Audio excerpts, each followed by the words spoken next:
매출이 1억이어도 마음은 계속 적자인 사람이 있습니다. 돈을 더 버는 것도 중요하지만 얼마가 들어오고 어디로 나가며 얼마가 남는지를 정확히 보는 것이 먼저예요. 왜 가족을 책임지는지 잊어버리면 가족마저 짐처럼 느껴질 수 있습니다. 여러분이 약해서 힘든 것이 아닙니다. 너무 오랫동안 너무 많은 것을 혼자 짊어졌을 뿐입니다. 장사 설계자입니다. 자, 오늘은 제가 삶의 부하율에 대해서 한번 설명을 해드리려고 합니다. 여러분은 혹시 요즘 이런 적이 없으세요? 전화벨만 울려도 가슴이 철렁하고 직원한테 전화가 오면은 또 무슨 문제가 생겼나? 부모님한테 전화가 오면은 또 혹시 어디 아프신가? 은행에서 문자가 오면은 이번에도 무슨 돈이 나가나? 해야 할 일은 분명히 알고 있는데 이상하게 손이 가지 않아요. 아침에 일어나도 개운하지도 않고 쉬는 날인데도 마음이 편하지 않습니다. 가족과 밥을 먹고 있는데 속으로는 가게 매출을 계산하고 있고 직원들 일 없나 계속 걱정하고 있고 가게에 나와 있는데 집에 있는 가족들 걱정되고 육아하고 있는 와이프 걱정되고 직원들과 회의를 하면서도 대출, 카드값, 식자재비, 인건비, 머릿속을 떠나지 않습니다. 몸은 분명히 한 곳에 있는데 머릿속에는 여러 개의 인생이 동시에 돌아가고 있는 거예요. 그러다 어느 순간 이런 생각을 해요. 옛날에는 이 정도 괜찮았는데 내가 게을러졌나? 예전에는 이것보다 훨씬 더 열심히 살았는데 요즘 내가 정신력이 좀 부족한가? 그런데 저는 오늘 좀 다른 이야기를 해보려고 합니다. 여러분이 약해진 것도 아니고 의지가 부족해진 것도 아닐 수도 있습니다.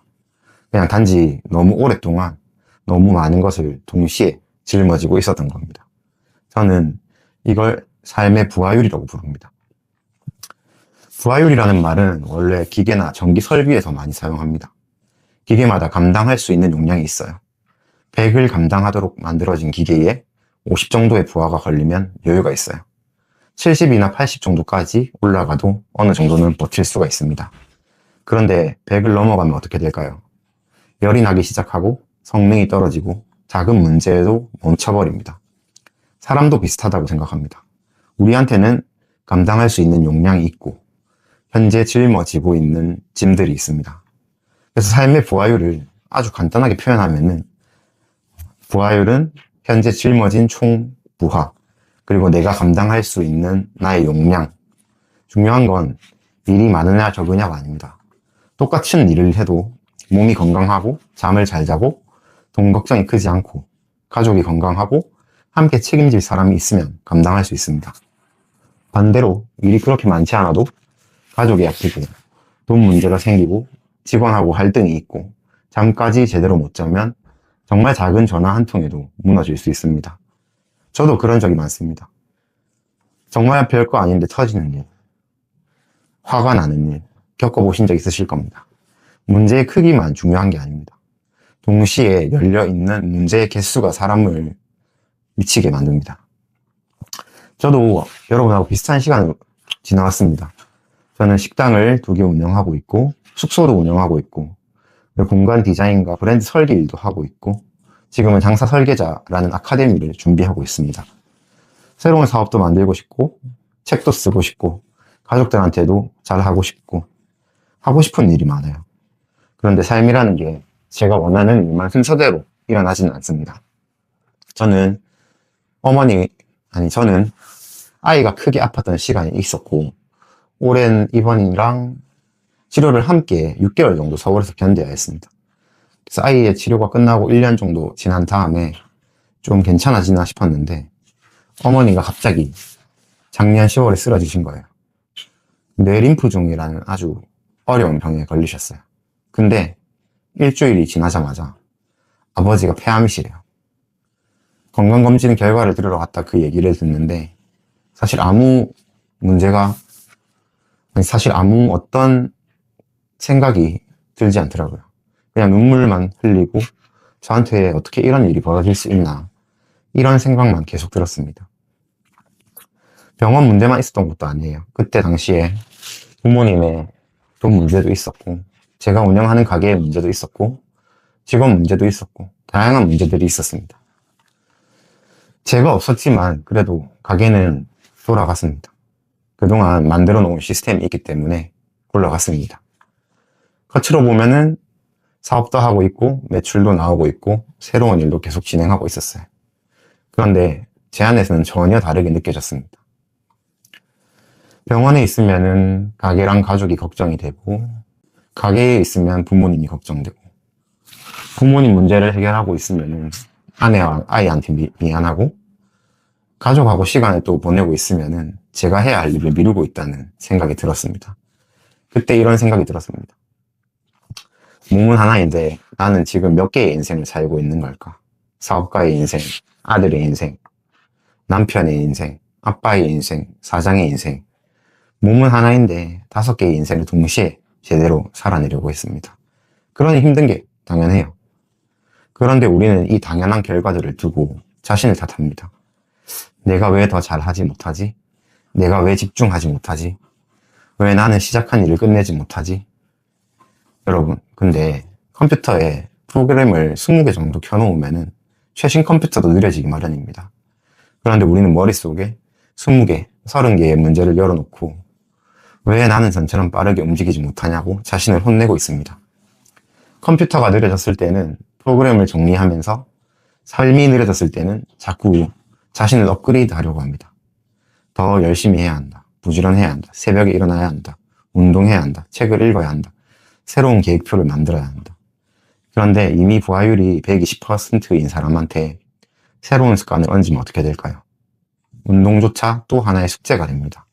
책을 읽지 못한 날에는 또 죄책감이 생깁니다. 가족과 시간을 보내는 일조차 그냥 잘해야 하는 일이 되는 거예요. 그래서 저는 생각을 바꿨습니다. 삶을 바꾸는 첫 번째 방법은 더 잘하는 것이 아니라 먼저 내가 무엇을 짊어지고 있는지 확인하는 겁니다. 일단 삶의 보안은 대략 5가지로 나눠볼 수 있습니다. 첫 번째는 재정 부하예요. 생존에 관련된 거죠. 돈과 관련된 부하입니다. 대출금, 카드값, 월세, 월급, 세금, 병원비, 교육비, 생활비 등등. 통장에 당장 돈이 있다고 해서 돈에 대한 부하가 없어지는 게 아닙니다. 오늘은 괜찮아도 다음 달을 걱정하고, 올해는 괜찮아도 몇 년 뒤에 노후를 걱정하고. 그래서 통장에는 돈이 있는데 마음은 계속 적자인 사람이 있습니다. 특히 사업을 하는 사람은 매출이 높아도 불안할 수 있습니다. 월 매출이 1억이어도 재료비, 인건비, 임대료, 세금이 나가고 나면은 실제로 얼마가 남는지 본인이 정확히 모르는 경우가 있습니다. 돈을 많이 벌어도 돈의 흐름이 보이지 않으면 불안합니다. 결국 재정 부하를 줄이려면은 돈을 더 버는 것도 중요하지만 지금 얼마가 들어오고 어디로 나가며 얼마가 남는지를 정확히 보는 것이 먼저예요. 막연한 두려움은 커지지만 숫자로 확인된 문제는 해결할 수 있습니다. 일단 적어보시면 됩니다. 두 번째는 책임 부하예요. 한국에서 책임감은 굉장히 좋은 성품으로 여겨집니다. 가족을 책임지고, 직원을 책임지고, 부모님을 책임지고, 회사를 책임지고. 저도 그런 사람이 되고 싶었고, 지금도 책임감은 굉장히 중요한 부분 중에 하나라고 생각합니다. 그런데 책임감에도 경계가 필요합니다. 직원이 실수하면 사장한테 책임이 있습니다. 하지만 직원의 모든 감정까지 사장이 책임질 수는 없습니다. 사장님으로서 느끼는 어떤 직원들의 감정이 있겠죠. 그런데 그거를 제가 책임질 수는 없잖아요. 좋은 시스템을 만드는 수밖에 없습니다. 그리고 좋은 사람을 같이 다독여서 데리고 가는 거. 또한 부모님을 돕는 것도 필요하죠. 근데 부모님의 모든 선택, 그 선택으로 생긴 결과물을 자식이 전부 책임질 수는 없습니다. 가족을 사랑하는 거랑 가족의 문제를 전부 대신 살아주는 거랑은 다릅니다. 저희는 자주 다른 사람의 문제를 자기 문제로 가져옵니다. 상대방이 힘들면 내가 해결해줘야 될 것 같고, 누군가 나한테 실망하면은 내가 잘못한 것 같고, 와이프랑 싸우면은 그 잘못들도 저에게 책임으로 돌아오는 것 같고, 그 모든 것들이 부하입니다. 지금 가족이 행복하지 않으면은 제가 돈을 더 못 벌어서 그런 것 같기도 하고, 어쨌든 이렇게 살면은 내 인생에는 내가 책임져야 될 문제만 있는 게 아니라 내 주변 사람들의 감정, 선택까지 전부 들어오게 됩니다. 책임감은 정말 강점이죠. 하지만 경계가 없는 책임감은 결국 자기 파괴가 됩니다. 모든 것을 책임지려는 사람은 결국 정말 책임져야 할 것조차 제대로 책임지지 못하게 됩니다. 세 번째는 사장님들한테 해당되는 운영부하예요. 특히 자영업자들, 그분들 많이 쌓여있죠.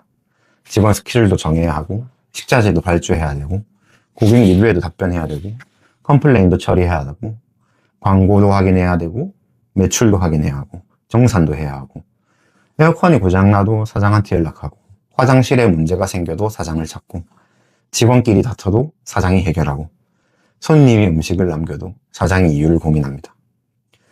아침부터 밤까지 일한 것 같은데 막상 오늘 뭘 하셨어요? 라고 물으면 명확하게 대답하기가 어렵습니다. 그냥 열심히 일하고 요리하고 결정하고 종일 결정만 했기 때문입니다. 오늘 이 재료를 살지, 이 직원의 부탁을 들어줄지, 고객에게 환불할지, 메뉴를 바꿀지, 어떤 광고를 할지. 사람은 육체 노동만으로 지치는 게 아니에요. 계속 결정하면서도 지칩니다. 결정해야 될 게 너무 많으면 정작 중요한 결정 앞에서 멈추게 됩니다. 그래서 점심 메뉴 하나 고르는 것도 귀찮고 쉬는 날 어디를 갈지도 정하는 것도 싫어져요. 저는 이것을 보면서 알게 됐습니다. 사장이 일을 너무 많이 해서 힘든 것도 있지만은 너무 사소한 것까지 너무 많이 결정해서 힘든 경우가 정말 많다는 걸요. 사장이 없어도 가게가 돌아간다는 거는 직원이 사장처럼 모든 것을 알아서 한다는 뜻이 아닙니다. 어떤 일이 생겼을 때 누가 어떤 기준으로 어디까지가 결정할지가 정해져 있다는 뜻입니다. 시스템이란 사람을 감시하는 것이 아닙니다. 사소한 결정을 반복하지 않도록 내가 직원들이나 다른 사람들 혹은 가족에게 기준을 만들어 주는 겁니다. 네 번째는 감정 부하입니다. 이 부하는 눈에 잘 보이지 않아요. 그래서 더 위험합니다. 실패하면 안 된다는 두려움, 사람들에게 인정받고 싶은 마음, 나보다 잘 되는 사람을 보면서 느끼는 조급함, 가족들에게 충분히 잘해주지 못하고 있다는 죄책감, 직원들한테 좋은 사장으로 보이고 싶은 마음, 부모님에게 좋은 아들이어야 한다는 부담. SNS를 키우면은 누군가는 새로운 가게를 열고, 누군가는 건물을 샀고, 누군가는 해외여행을 다니고, 누군가는 큰 매출을 인증합니다. 나는 오늘도 문제를 해결하고 있는데 다른 사람은 계속 앞으로 가는 것처럼 보입니다. 그러면 원래 잘하고 있던 사람도 자기 인생이 늦었다고 느끼기 시작합니다. 그때부터는 내 목표가 아니라 남의 속도로 살게 됩니다. 원래 필요하지 않았던 일을 시작하고, 원래 사고 싶지 않았던 것들을 사고, 원래 나한테 맞지 않는 사업까지 뒤늦게 따라 들어갑니다. 정보를 본 것뿐인데 삶의 부하가 하나 더 생긴 겁니다. 그래서 저는 정보를 먹는 것이라고 생각합니다. 몸에 들어오는 음식만 우리를 만드는 게 아니에요. 우리가 보는 뉴스, 댓글, SNS, 릴스, 숏폼, 스레드, 그런 것들과 함께 시간을 보내는 사람들이 우리가 무엇을 걱정하고 무엇을 욕망할지를 결정합니다. 먹고 나면 몸이 불편한 음식이 있듯이 보고 나면 마음이 불편해지는 정보도 있습니다. 근데 문제는 우리가 그것을 휴식이라고 착각한다는 겁니다. 힘들어서 잠깐 누워가지고 쇼츠를 보고 있는데 1시간이 지나고 나면은 머리는 또 복잡해지고 나는 또 시간을 낭비했다는 죄책감까지 느낍니다. SNS에 있는 사람들은 너무 잘났는데 나는 왜 이렇게 힘들까? 그게 회복이 아니에요. 마취에 가까울 수도 있습니다. 왜냐면은 쇼츠나 릴스는 좋은 정보만 보내지 않거든요. 사람의 감정을 정말 롤러코스터 시킵니다. 동기부여 영상도 나왔다가 잘 보는 영상도 나왔다가 미친 사람들도 나왔다가 정말 내가 감당할 수 없는 정보들이 많이 쏟아져 나옵니다. 5번째는 미결정 부하입니다. 저는 이 부하가 생각보다 굉장히 크다고 생각합니다. 해야 한다는 걸 알고 있지만 계속 미루고 있는 대화가 있습니다. 정리해야 되는 관계가 있고 내야 될 세금이 있고 그리고 정리해야 할 채무들도 있습니다. 그만둬야 한다고 생각하면서도 계속하고 있는 사업이 있을 수도 있고 바꿔야 한다고 생각하지만은 결정을 내리지 못하는 직업 문제도 있습니다. 검사를 받아야 하는데 결과가 무서워서 미루고 있는 건강 문제도 있습니다. 이런 문제들은 아무 일도 일으키지 않는 것처럼 보입니다. 하지만 결정하지 않았다고 해서 그 문제가 사라지는 것은 아닙니다. 머릿속 어딘가에서 계속 실행되고 있습니다. 컴퓨터 화면에는 보이지 않지만 뒤에서 계속 돌아가는 프로그램과 같습니다. 결정하지 않은 문제도 매일 우리의 에너지를 가져갑니다. 오히려 어떤 문제는 해결하는 데 드는 힘보다 해결하지 않고 계속 걱정하는 데 더 많은 힘이 들어가기도 합니다. 그래서 계속 신경 쓰이는 문제가 있다면 이렇게 물어봐야 합니다. 나는 이 문제를 해결하지 못하는 걸까? 아니면 결과가 두려워서 결정을 미루고 있는 걸까? 결정한다고 해서 항상 좋은 결과가 나오는 건 아닙니다. 근데 의외로 좋은 결과가 나올 수도 있고 그걸 해결하고 나서나 그걸 해결하고 난 다음에는 속이 시원해질 수 있습니다. 자, 그렇다면 부하가 많은 이유로 모든 것을 내려놔야 될까요? 회사를 그만두고 가게를 접고 책임에서 도망치면 좋은 삶이 되는 걸까요? 저는 그렇게 생각하지 않습니다. 삶에는 반드시 감당해야 되는 부하가 있습니다. 아이를 사랑해도 육아가 힘든 날이 있고 가게를 사랑해도 컴플레인을 처리하는 게 싫을 수 있습니다. 직원을 아껴도 어려운 이야기를 해야 할 때가 있고 가족을 사랑해도 돈에 관한 대화는 불편할 수 있습니다. 좋아하는 일을 한다는 것은 싫은 일이 하나도 없는 삶이 아닙니다. 내가 사랑하는 일을 위해 싫은 일까지 감당할 이유가 있는 삶을 의미합니다. 저는 이것을 전쟁과 전투의 차이라고 생각합니다. 하나의 전쟁 안에는 수많은 전투가 있습니다. 이순신 장군의 임진왜란 때 이순신 장군이 노량해전, 명량해전, 다양한 해전들이 있었잖아요. 모든 전투에서는 이길 수가 없습니다. 어떤 전투는 힘들고 어떤 전투는 피하고 싶고 어떤 날은 질 수도 있어요. 하지만 내가 왜 이 전쟁을 하는지 안다면 오늘의 힘든 전투를 견딜 수 있습니다. 반대로 오늘 눈앞의 전투에서는 이겼지만 내가 원하지 않는 전쟁을 하고 있다면 결국 인생 전체에서는 지고 있는 걸 수도 있습니다. 돈을 많이 벌었어요. 그런데 가족과 완전히 멀어졌습니다. 가게가 커졌어요. 그런데 내 건강은 완전히 망가졌습니다. 사람들에게 인정받아요. 그런데 혼자 있을 때의 나는 내 삶이 마음에 들지 않습니다. 그렇다면 나는 무엇을 위해서 그 전투를 이긴 것일까요? 그래서 부하를 줄이기 전에 먼저 방향을 정해야 됩니다. 내가 무엇을 지키기 위해 일하는가? 무엇을 얻기 위해 이 고생을 감당하고 있는가? 나는 어떤 사람이 되기 위해 오늘을 버티고 있는가? 방향이 없으면 모든 일이 잡일이 돼요. 왜 돈을 버는지 모르면 매출도 압박이 됩니다. 왜 가게를 하는지 모르면 손님도 귀찮아져요. 왜 가족을 책임지는지 잊어버리면 가족마저 짐처럼 느껴질 수 있습니다. 저 또한 그랬습니다. 가게가 너무 바쁘고 잘 되고 목표밖에 보이지 않을 때 가족이 짐처럼 느껴질 때도 있었어요. 저는 돈이 정말 중요하다고 생각합니다. 돈이 전부가 아니라는 말로 돈의 중요성을 무시하고 싶지 않습니다. 돈이 부족하면 선택할 수 있는 것들이 줄어들어요. 가족이 아플 때 더 좋은 치료를 하고 싶고 아이한테 더 좋은 경험을 주고 싶고 부모님이 힘드실 때 도울 수 있는 사람이 되고 싶고 노후에 가족한테 짐이 되고 싶지도 않습니다. 저는 제가 하고 싶은 일을 찾았고 그 일로 더 큰 것을 이루고 싶습니다. 그래서 돈을 벌고 싶습니다. 다만 돈을 버는 목적이 내가 사랑하는 것을 지키기 위해서였는데 돈을 버는 과정에서 내가 사랑하는 것을 전부 다 잃어버린다면 그 돈은 무엇을 위한 돈일까요? 가족을 위해 일한다고 하면서 가족에게 계속 화를 내고 건강한 삶을 위해 돈을 번다면서 몸을 완전히 망가뜨리고 자유를 얻기 위해 사업을 시작했는데 가게에서 1시간도 빠져나오지 못한다면 우리는 한 번쯤 방향을 다시 확인해야 합니다. 목적이 분명해져야 무엇을 감당하고 무엇을 내려놓을지도 결정할 수 있습니다. 자, 이제부터는 삶의 부하율을 낮추는 방법을 이야기해 보겠습니다. 첫 번째는 머릿속에 있는 모든 것을 전부 밖으로 꺼내보는 겁니다. 오늘 영상을 보신 다음 종이 한 장을 꺼내보시거나 아니면 제가 제공해드리는 마인드맵을 한번 켜보세요. 휴대폰 메모도 괜찮지만 가능하면 종이에 직접 적어보셨으면 좋겠습니다. 그리고 요즘 여러분의 머릿속을 계속 차지하고 있는 문제를 적어보십시오. 돈 문제, 건강 문제, 부모님 문제, 배우자와의 문제, 아이 문제, 가게 문제, 직원 문제, 해야 하는 일, 미루고 있는 결정, 연락해야 하는 사람, 정리해야 하는 관계. 머릿속에 생각나는 대로 전부 적어보십시오. 정리해서 적으려고 하지 않아도 됩니다.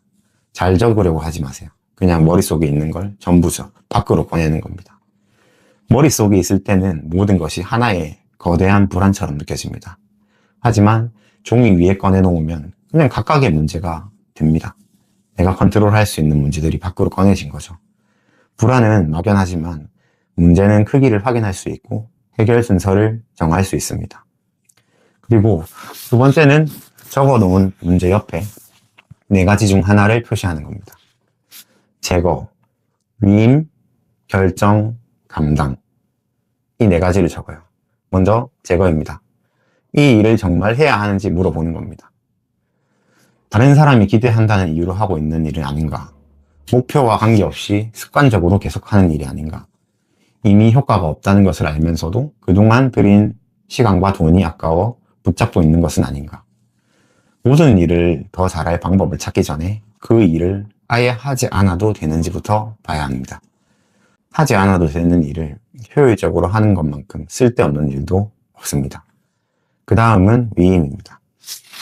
이 일은 반드시 내가 해야 하는가를 묻는 겁니다. 사장님들이 많이 하는 일이 있어요. 내가 하는 게 제일 빠르다. 맞습니다. 당장은 사장이 하는 것이 가장 빠를 수 있습니다. 그런데 1년 뒤에도 사장이 계속 그 일을 하고 있다면 그것은 직원의 능력 문제가 아니라 구조의 문제일 가능성이 큽니다. 위임은 일을 던지는 게 아니에요. 왜 이 일을 하는지 알려주고 잘된 결과가 무엇인지 보여주고 어디까지 스스로 결정할 수 있는지 정하고 문제가 생겼을 때 언제 보고해야 하는지 알려주는 겁니다. 당연히 처음에는 제가 하는 것보다 더 오래 걸릴 수 있어요. 가르쳐야 하고 확인해야 하고 실수를 수정해야 하기 때문입니다. 하지만 그 과정을 거치지 않으면 사장은 평생 모든 일을 직접 해야 합니다. 사장이 모든 일을 가장 잘하는 가게는 좋은 가게처럼 보이지만 사장이 사라지는 순간 멈춰버리고 없어져 버리는 가장 위험한 가게이기도 합니다. 세 번째는 결정입니다. 지금의 나를 힘들게 하는 것이 일의 양인지 결정인지, 지금 나를 힘들게 하는 것이 일의 양인지 결정하지 않았기 때문에 계속 신경 쓰이는 것인지 봐야 합니다. 결정이 필요한 문제라면 결정할 날짜를 잡으십시오. 오늘 당장 결정하기 어렵다면 이번 주 금요일 오후 3시에 이 문제에 대해 결정하겠다. 이렇게 정해도 됩니다. 중요한 것은 계속 무기한으로 열어두지 않는 거예요. 결정에는 책임이 따릅니다. 어떤 선택을 해도 포기해야 하는 것이 생깁니다. 그래서 우리는 결정을 미룹니다. 하지만 선택하지 않는 것도 하나의 선택입니다.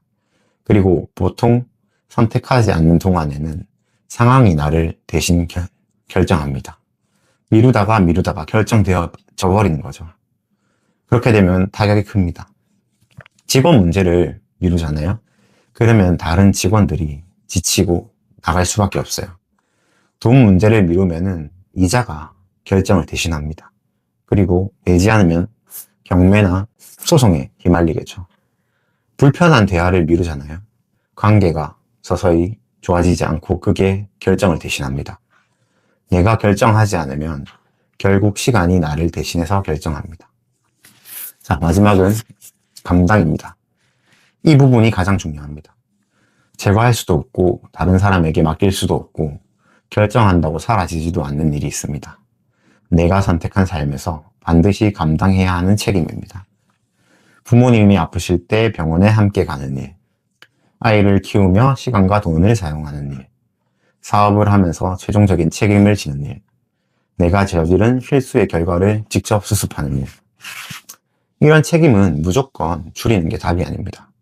오히려 이것을 내가 감당하기로 선택했다고 인정해야 합니다. 억지로 끌려가는 것과 스스로 선택해서 짊어지는 것은 정말 다릅니다. 왜 나한테만 이런 일이 생기지 생각하면 모든 책임이 짐이 됩니다. 하지만 이것은 내가 사랑하는 가족, 삶을 지키기 위해 감당하기로 선택한 책임이다. 이렇게 정의하면요. 같은 무게도 다르게 느껴집니다. 고통이 사라지는 게 아닙니다. 병원에 가는 길이 즐거워지는 것도 아니고 돈 문제가 갑자기 쉬워지는 것도 아닙니다. 하지만 적어도 내가 왜 이 일을 하고 있는지 알게 됩니다. 사람은 힘든 일을 못 견디는 것이 아니라 아무 의미 없이 힘든 상태를 견디기 어려워합니다. 한 가지 더 중요합니다. 한 번에 모든 것을 다 바꾸려고 하지 마세요. 매출이 떨어졌다고 해서 메뉴와 가격과 광고와 직원과 인테리어를 동시에 바꾸면 안 됩니다. 결과가 좋아져도 무엇 때문에 좋아졌는지 알 수 없고, 결과가 나빠져도 무엇이 문제였는지 알 수 없습니다. 인생도 마찬가지입니다. 갑자기 새벽 5시에 일어나고 술을 끊고 운동을 시작하고 사업을 바꾸고 사람을 정리하고 매일 책까지 읽겠다고 하면 며칠은 굉장히 잘 되는 것처럼 보입니다. 그러다 한 가지가 무너지면 전체가 같이 무너집니다. 그리고 또 이렇게 생각합니다. 아, 역시 나는 끈기가 없어. 끈기가 없는 것이 아닐 수 있습니다. 한 번에 너무 많은 변수를 바꾼 것일 수 있습니다.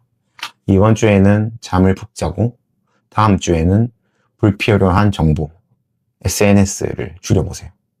그리고 다음에는 반복되는 일 중 하나를 위임해보세요. 목표는 유지하되 한 번에 한 가지씩 바꿔보고 내 삶이 어떻게 바꿔지는지 확인하는 겁니다. 또 많은 분들이 몸의 상태를 너무 가볍게 생각합니다. 잠을 제대로 자지 못하고 술을 마시고 아무렇게나 먹고 하루 종일 휴대폰을 보면서 좋은 판단을 내리려고 합니다. 저도 바쁠 때는 몸보다는 일을 먼저 생각했습니다. 하지만 몸이 무너지면 생각도 함께 무너집니다. 평소라면 웃어넘길 말을 공격처럼 받아들이고 작은 문제를 인생 전체의 위기처럼 느끼게 됩니다. 아무 이유 없이 불안한 것 같지만 사실은 몸이 지쳐있는 경우도 많습니다.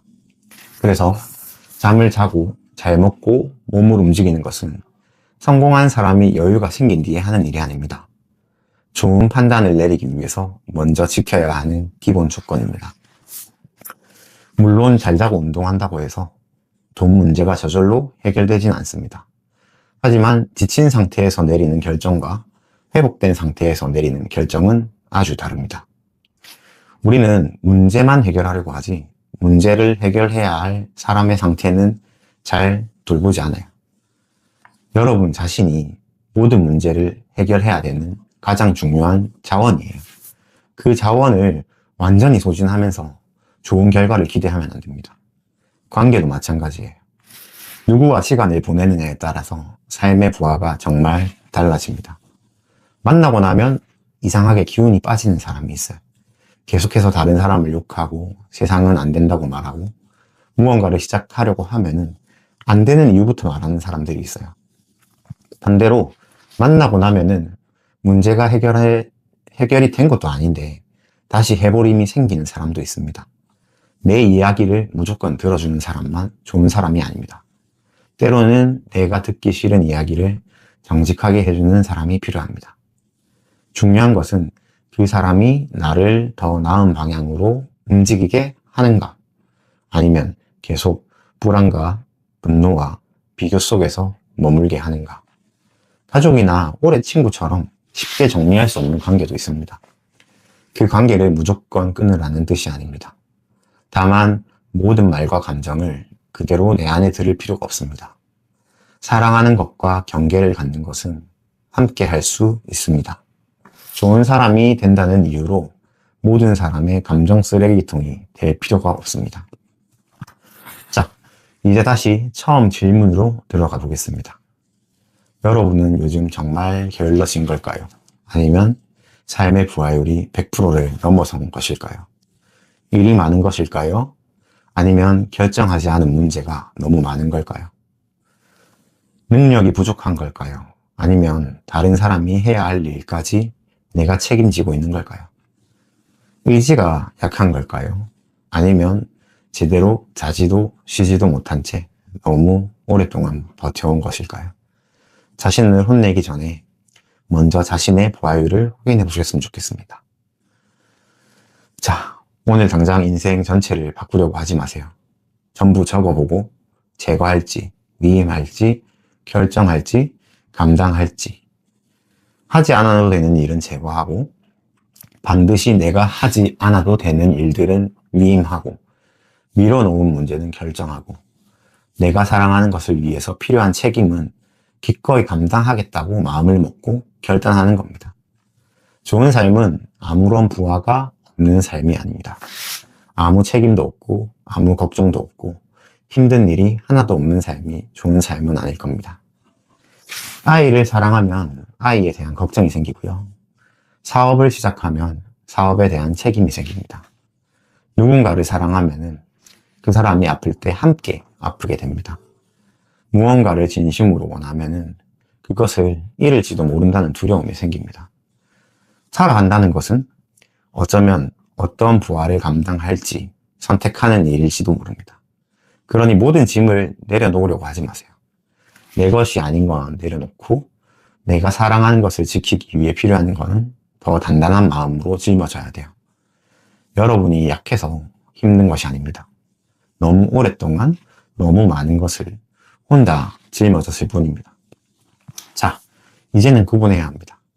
내가 내려놓아야 하는 건 무엇인지, 다른 사람에게 맡겨야 하는 건 무엇인지, 더 이상 미루지 말고 결정해야 하는 것은 무엇인지, 그리고 내가 원하는 삶을 위해 끝까지 감당해야 하는 것은 무엇인지.